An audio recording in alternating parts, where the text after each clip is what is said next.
Written by MidnightPaper. It's gone. The first MidnightPaper, which arrived last Friday, has somehow vanished. I put it in a drawer in my dad's study and now it's gone.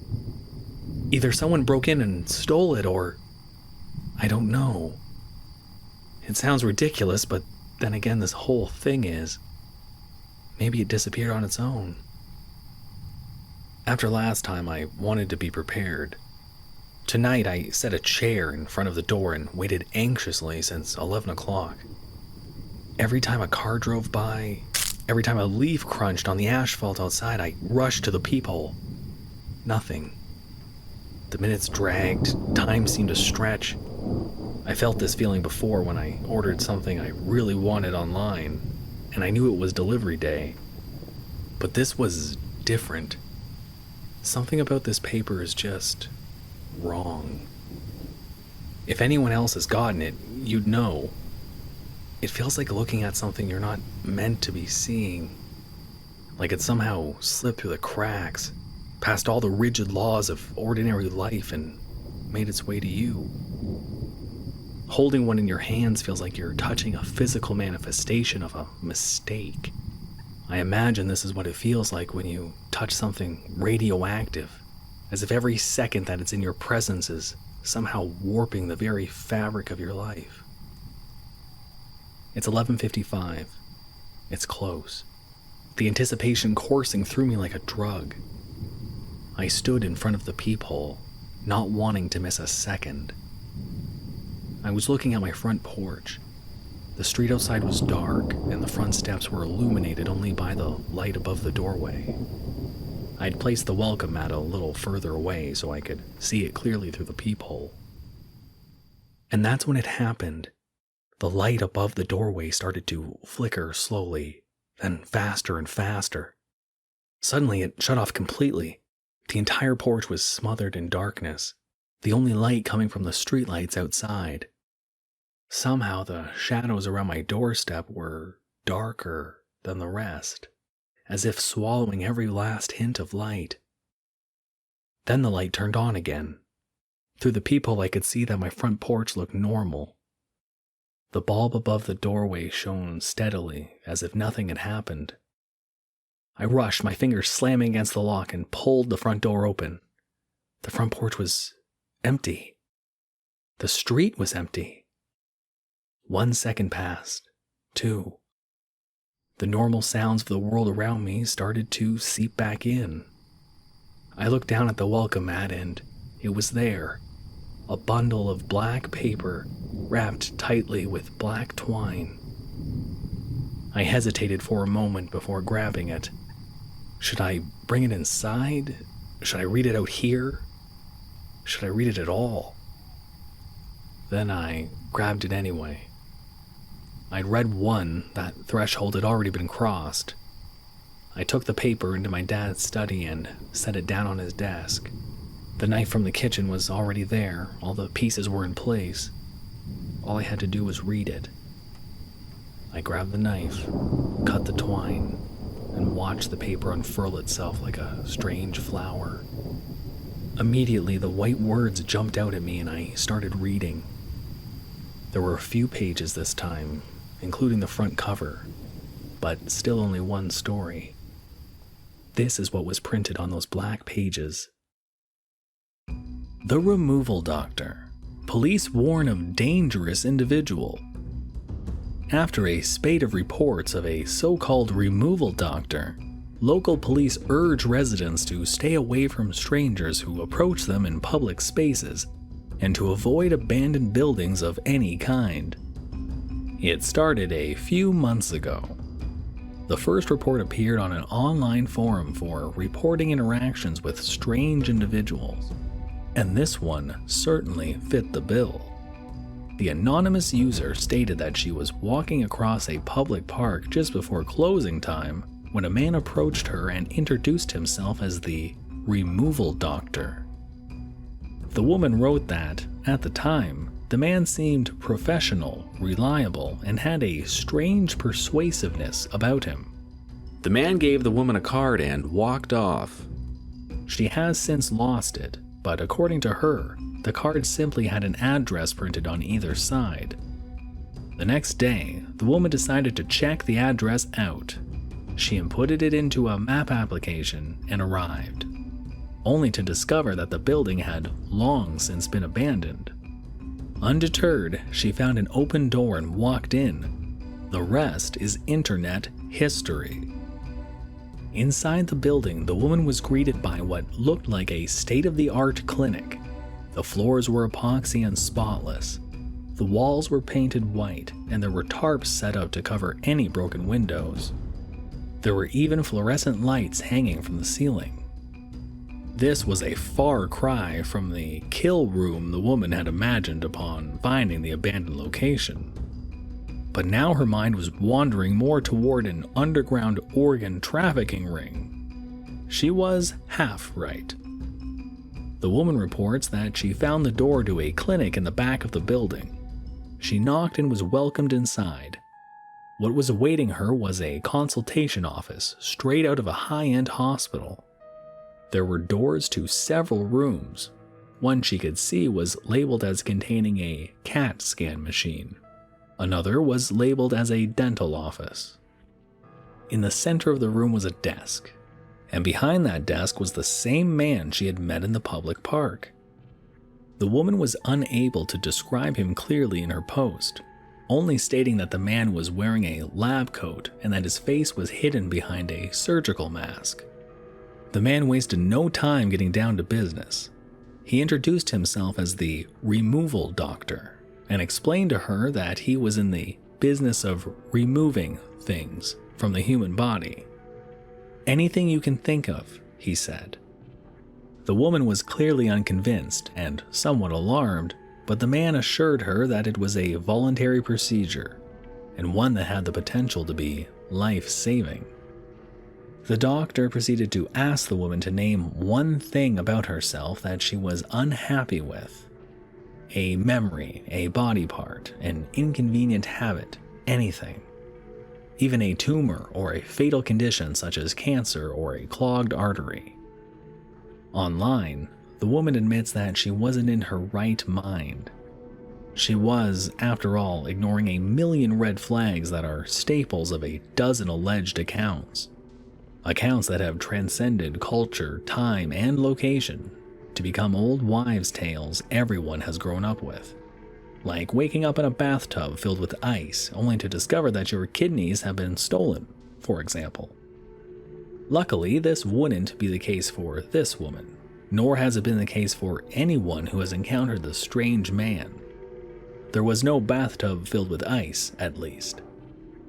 The woman decided against asking to have anything physical removed, perhaps fearing there were other parties listening in who were ready to act on her words right away. She did, however, state that she wouldn't mind parting with her crippling procrastination. The doctor nodded, as if he were expecting this answer, then explained to her that this was an exchange. He would take something she didn't want about herself, but he could pick anything of hers that he wanted in return. The woman was hesitant, but ultimately agreed, allowing the man to lead her into a private examination room. The woman claims that, after a few hours, she woke up in a strange building, but everything around her was different. The floor was filthy concrete, the walls were covered in chipped paint, and there were no examination rooms or medical equipment of any kind. She stated that she immediately chastised herself mentally for falling for a trick a child could see through. After quickly checking herself for stitches or wounds, she was unable to find any mark on her skin, not even a bruise, she wrote. It was only a few days later that she realized that something actually had happened in that building. She's a writer, and she was unable to start working before hours upon hours of watching YouTube videos and playing mobile games. But now she could sit and get to work immediately. It really did seem like the removal doctor had surgically removed her procrastination. She was elated, but only at first. Soon, she realized that something was wrong. First, it happened when she was in a video chat with her sister and her newborn. Then it happened when her girlfriend arrived at their apartment. Finally, she confirmed her fears in front of their bedroom mirror. No matter how hard she tried, or for how long, she was unable to smile. Dozens of doctor's appointments later, the cause is still unknown. Some of them have said that it may be a mild facial paralysis caused by stress, but I know better, the woman wrote. She's convinced it was the removal doctor. I hate him, she wrote in her post. Everyone used to say I had the nicest smile. Now it's gone. But why take her smile? The woman described her last moments of consciousness. Just as the removal doctor administered an IV filled with anesthetic, she spotted a room off to one side. The door was half open, and she could see a gurney with a blanket over it. It was obvious that, given the size and shape of what was underneath it, that it was a person. But the shape was wrong. Parts were missing, she wrote. The shape was off, but it had a head and 2 legs. There were jars along the far wall, jars with all manner of body parts. There are nights, the woman wrote, where she dreams she's back in that strange clinic. Nights where she's convinced she remembers part of what happened when she was under. She spots grotesque and bizarre surgical tools through blurry eyes. Hears the doctor muttering to himself. Hears him say something or someone is almost complete. Other stories about the removal doctor's patients have surfaced. One man who claimed to have asked the doctor to remove his addiction to cigarettes had his tongue removed as well. Another man who asked to have his fear of heights removed had his ability to drive taken. A man with a brain tumor asked for it to be removed, only to wake up without one of his legs. A woman asked for her depression to be removed and lost one of her eyes in the process. One of the accounts spreading the rumor even claimed that a missing person who was found without his head was one of the doctor's victims. Still, when asked what, if anything, this person may have asked to have removed, this anonymous poster couldn't say. Whatever it was, it had to be huge. Maybe something that he and a large group of people shared, like a fear or a financial condition. Speculation abounds in most of these reports, but this headless corpse shares something in common with all alleged reports. In all cases, there were no stitches, no wounds, no scars of any kind. Whatever the doctor took, it was as if it never existed. This fact has baffled both law enforcement and medical professionals looking into these reports. This publication would like to remind you of the police department's request. If a man approaches you with a business card and introduces himself as the removal doctor, remove yourself from the situation immediately and call 911 when at a safe distance to report your sighting. Do not, under any circumstances, go to the address on the card. Do not, under any circumstances, ask for something to be removed from your body or your personality. You will lose something in return. I put the paper down, confusion growing through my brain like a strange kind of infection. I could feel my heart beating faster again. I knew something was wrong, not just because of what was written on the pages or how the paper was delivered. A few internet searches later and I found out I was right. There were no reports online of a removal doctor or a ledge game either. Why were the articles mentioning their presence on the internet and the media? Was the writer of these articles just making these reports up? I still don't know, but it doesn't feel like it. The stories don't feel fake. They feel real, like they're happening close by. I decided to take a few photos of the paper with my phone and soon realized that this wasn't an easy process. It was like there was something on the page that reacted badly to the camera lens. I tried taking a photo with the flash on and off, but it made no difference. The picture was ruined either way. I've linked the photo along with this new article. I hope it serves as a way to both prove my story and also to document each paper if they also go missing. You can find it here if you'd like to see it.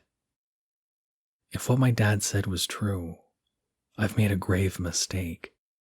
Never read one, he told me once. I asked him why, but he wouldn't say. He just changed the subject or blurted out, "Just don't," or "because."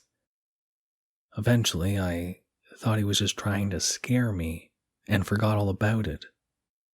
Now I wish I asked him more about the Midnight Paper, about why I should never read it, about whether or not I should even touch it or bring it inside. All I know is that my dad said the paper arrived on Wednesdays and Fridays at our home. So there'll be another one coming Friday night. It seems like it's too soon, too overwhelming, but I'm going to keep going, to keep documenting it. And next time, I want to try to have the door open when the shadow shows up once again. Hello friends, Baron here. Have you received an intriguing in-verse newspaper on your doorstep recently? Did it happen to arrive right at midnight? Well, perhaps you should share your experience at r/MidnightPaper. You might just learn something that will get you out alive.